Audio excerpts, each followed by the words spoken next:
కొంచెం అన్నీ కొంచెం ఎక్కువ సైజుల్లో ఉండాలని చెప్పా. పర్లేదు, కొంచెం ఇంప్రూవ్ అయింది.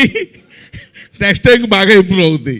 అన్సు లాంటి ఎప్పుడో నేను యంగ్స్టర్గా ఉన్నప్పుడు లేదా నా చిన్నప్పుడు నాకు గుర్తులేదు, మన్మధుడు సినిమా చూసి ఏంద్రా ఈ అమ్మాయి లడ్డులాగా ఉంది అనుకునేవాడిని. అప్పుడు ఆ అమ్మాయిని చూడడానికే మన్మధుడు సినిమాకి వెళ్ళిపోయేవాళ్ళం. మూర్తి గారు కరెక్టేనా? మూర్తి గారు, ఈ అమ్మాయి అనకాపిల్లో మనం అమ్మాయిని చూడడానికే ఓ రేంజ్లో ఉంటుంది బాబు. మీకు తెలియకపోతే ఒకసారి పెట్టి చూడండి, నెక్స్ట్ లెవెలే. సో అలాంటి అమ్మాయి ఒక్కసారి ఈ సినిమాలో హీరోయిన్గా కళ్ళ ముందు రాబోసరికి అసలు ఏంది ఇది నిజమేనా అనిపించింది. ఇప్పటికీ అలాగే ఉందా?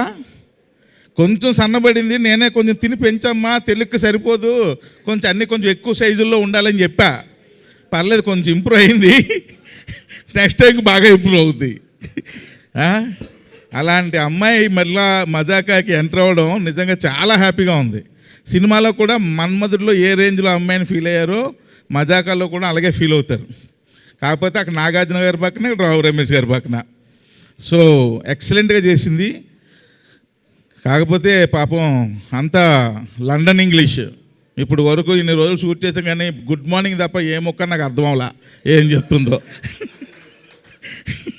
అంత అంటే ఇంగ్లీషు నాకే అంతంత మాత్రం వచ్చు. ఈ అమ్మాయి జెట్ స్పీడ్లో మాట్లాడుతుంటుంది. అది మామూలు రేంజ్ కాదు.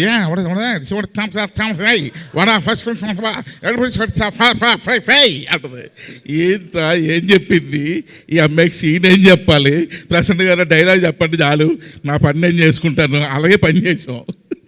అంత సూపర్ ఇంగ్లీషు, కానీ ఎరక్కొట్టింది. ఆ తర్వాత మా సెకండ్ హీరోయిన్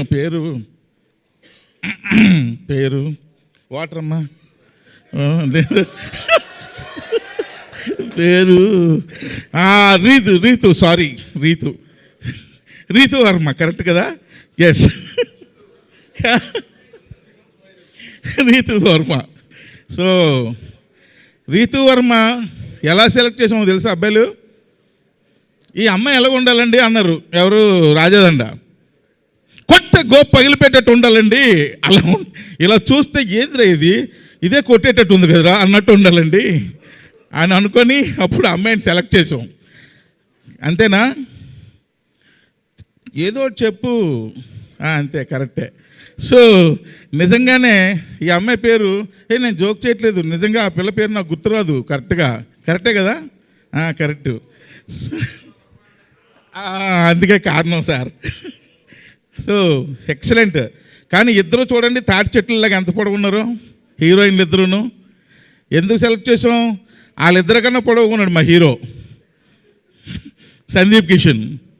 సో సందీప్ గారు ఎన్నోసార్లు నేను సినిమా చేద్దామని ఎప్పటి నుంచో మేము వయసుకు వచ్చాం సినిమా అప్పటి నుంచి. ఆ తర్వాత అలాగ భగవంతుడి దయ వల్ల ఒక్కొక్కటి స్టెప్ బై స్టెప్ ఎత్తుక్కుంటూ వెళ్ళిన తర్వాత మరలా ఈ సినిమా సందీప్ గారు అడిగిన ఒక్క క్షణం కూడా ఆలోచించలా. ఎందుకంటే పాపం ఎన్ని సంవత్సరాల కళ అయింది ఈ సినిమా చేయాలని.